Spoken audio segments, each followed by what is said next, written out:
El árbol, de Howard Phillips Lovecraft.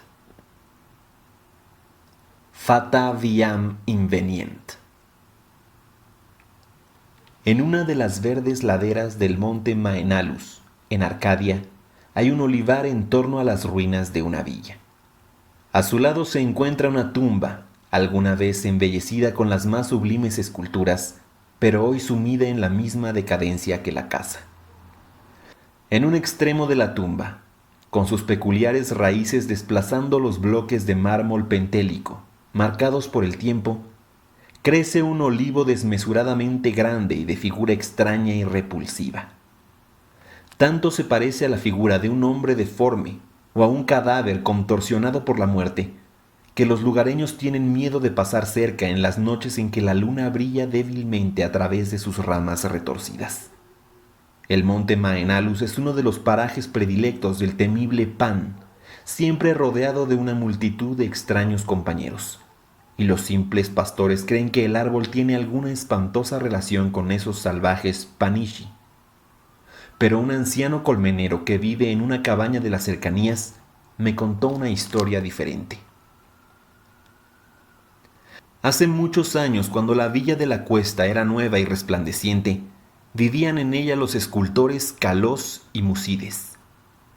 La belleza de su obra era alabada de Lidia a Neápolis, y nadie pretendía considerar que uno sobrepasaba al otro en habilidad. El Hermes de Calós se alzaba en un marmóreo santuario de Corinto, y la Palas de Musides remataba una columna en Atenas, cerca del Partenón. Todos los hombres rendían homenaje a Calós y Musides, y se asombraban de que ninguna sombra de envidia artística enfriara el calor de su amistad fraternal. Pero aunque Calós y Musides vivían en perfecta armonía, sus maneras de ser no eran iguales. Mientras Musides gozaba las noches entre los placeres urbanos de Tega, Calós prefería quedarse en casa. Permanecía fuera de la vista de sus esclavos en el fresco refugio del olivar. Allí meditaba sobre las visiones que colmaban su mente y allí engendraba las formas de belleza que posteriormente haría inmortales en mármol. Los ociosos comentaban que Calós se comunicaba con los espíritus de la arboleda y que sus estatuas no eran sino imágenes de los faunos y dríadas con los que él estaba en contacto, ya que nunca llevaba adelante sus trabajos partiendo de modelos vivos. Tan famosos eran Calós y Musides que a nadie extrañó que el tirano de Siracusa despachara enviados para hablarles acerca de la costosa estatua de Tiché que planeaba levantar en su ciudad. De gran tamaño y factura inigualable habría de ser la estatua, ya que habría de servir como símbolo maravilloso a las naciones y convertirse en meta para los viajeros. Honrado más allá de cualquier pensamiento resultaría aquel cuyo trabajo fuese elegido, y Calós y Musides estaban invitados a competir por tal distinción. Su amor fraterno era muy conocido y el astuto tirano conjeturaba que, en vez de ocultarse sus obras, se prestarían ayuda mutua y consejo. De este modo el apoyo produciría dos imágenes de belleza sin par, cuya hermosura eclipsaría incluso los sueños de los poetas. Los escultores aceptaron complacidos el encargo del tirano, así que en los días siguientes sus esclavos pudieron oír el incansable sonido de los cinceles. Calós y Musides no ocultaron sus trabajos, solo se reservaron su visión. A excepción de los suyos, ningún ojo pudo contemplar las dos figuras divinas liberadas mediante golpes expertos de los bloques en bruto que las aprisionaban desde los comienzos del mundo. De noche, como siempre, Musides frecuentaba los salones de banquetes de Tegea, mientras Calós caminaba a solas por el olivar. Pero según pasaba el tiempo, la gente advirtió cierta falta de alegría en el antes radiante Musides. Era extraño, comentaban, que esa depresión hubiera hecho presa en quien tenía tantas posibilidades de alcanzar los más altos honores artísticos. Muchos meses pasaron, pero en el semblante apagado de Musides no se leía sino una fuerte tensión, provocada sin duda por la situación. Entonces Musides habló un día sobre la enfermedad de Calós, tras lo cual nadie volvió a asombrarse de su tristeza, ya que el apego entre ambos escultores era de sobra conocido como profundo y sagrado. Por lo tanto, muchos acudieron a visitar a Calós, advirtiendo en efecto la palidez de su rostro, aunque había en él una felicidad serena que hacía su mirada más mágica que la de Musides, quien se hallaba claramente absorto en la ansiedad, y que apartaba a los esclavos en su deseo por alimentar y cuidar a su amigo con sus propias manos. Ocultas tras pesados cortinajes se encontraban las dos figuras inacabadas de Tiché, últimamente apenas tocadas por el convaleciente y su fiel enfermero. A medida que desmejoraba más y más y a pesar de las atenciones de los perplejos médicos y las de su inquebrantable amigo, Kalós pedía con frecuencia que lo llevaran a la tan amada arboleda. Allí pedía que lo dejaran solo porque deseaba conversar con los seres invisibles. Musides accedía invariablemente a tales deseos, aunque con lágrimas en los ojos al pensar que Kalós prestaba mayor atención a faunos y dríadas que a él. Al tiempo el fin estuvo cerca, y Kalós hablaba de cuestiones del más allá. Musides, llorando, le prometió un sepulcro aún más hermoso que la tumba de Mausolo, pero Kalós le pidió que no hablara más sobre glorias de mármol. Tan solo un deseo albergaba el pensamiento del moribundo: que unas ramitas de ciertos olivos de la arboleda fueran depositadas con él en la sepultura, junto a su cabeza.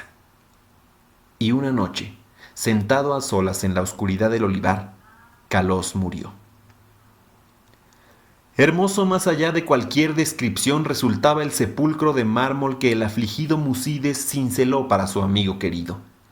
Nadie sino el mismo Kalós hubiera podido obrar tales bajorrelieves, en donde se mostraban los esplendores de los campos elíseos. Tampoco descuidó Musides colocar junto a la cabeza de Kalós las ramas de olivo de la arboleda. Cuando los primeros dolores de la pena cedieron ante la resignación, Musides trabajó con diligencia en su figura de Tiché. Todo el honor le pertenecía ahora, ya que el tirano no quería sino su obra o la de Kalós.